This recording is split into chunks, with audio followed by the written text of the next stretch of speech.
Jim, I would say this. Years ago, I read a book, maybe you read it, by Francis Schaeffer, a man of God that's in heaven. Yes. Whatever Happened to the Human Race. Mm-hmm. And he also, Chuck Colson, they also had these books. And from Ezekiel, I think it says, How Then Shall We Live? And Schaeffer prophetically looked down the corridors of time, and he just said, if we drift from our Judeo-Christian foundations and move away from the way this country was established on virtue and morality as the underpinnings of this nation, then he said, we are going to see, and Schaeffer said, abortion on demand, infanticide, euthanasia.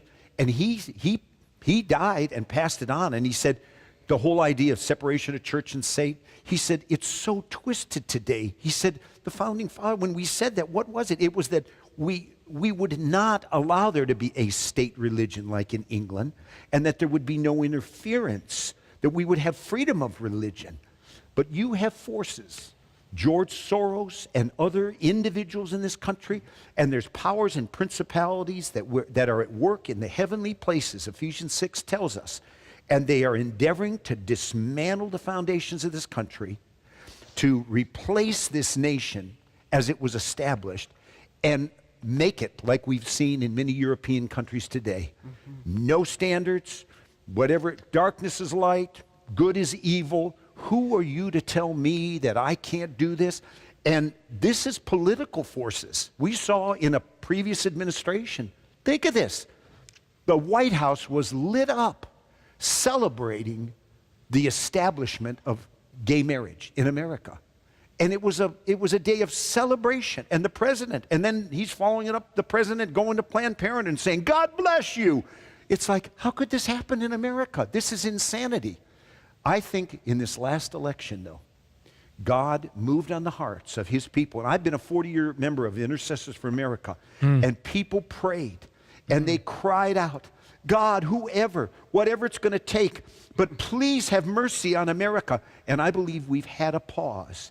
And it's God's attempt now to awaken us, yes, stir us out of apathy, convict pastors that are submitting to the fear of man and will not declare the truth and are believing this lie that this is political and this is not something to get into. And you know what? You look at the history of America.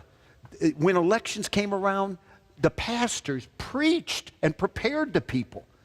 I've been in churches where they've said, we don't want voter guides. You can't put anything out. We don't want, and I think, what are we doing? People are being led to the slaughter. That's right. And you know what it says in Ezekiel, if you see danger coming and you don't warn, God says, I'm going to hold you accountable for this. Right. But the good news is there's a stirring. Yes. People are awakening. They're saying, I do need to know the truth. And I believe with President Donald Trump, and I'm a close friend of Steve Strang. His book, God and Trump, is excellent. Yes. Yes. You say, is he a Christian? Is he not? I do know this. Look at the fruit of this man in office. Not some of the stuff 15 years ago that lady said and all that stuff. I'm talking, look at the fruit. You say, but Larry, he's brash. Yeah, he is. He's a New York guy. Yeah, he's a businessman.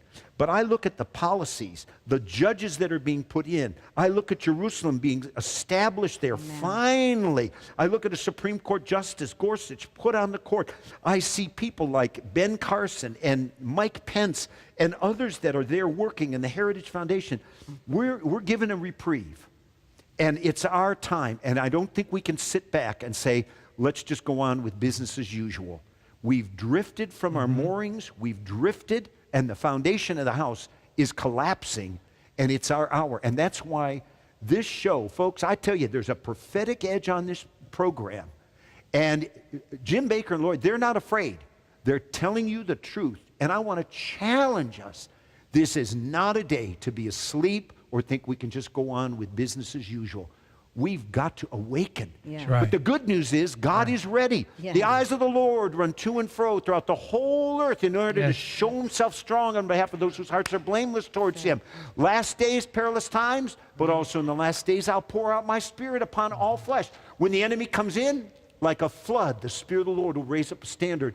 These are opportune days, days of harvest. Yeah. And it's time for you and I, let's get engaged and let's get in place and believe God for change. That's excellent. Come on. Your answer is amazing.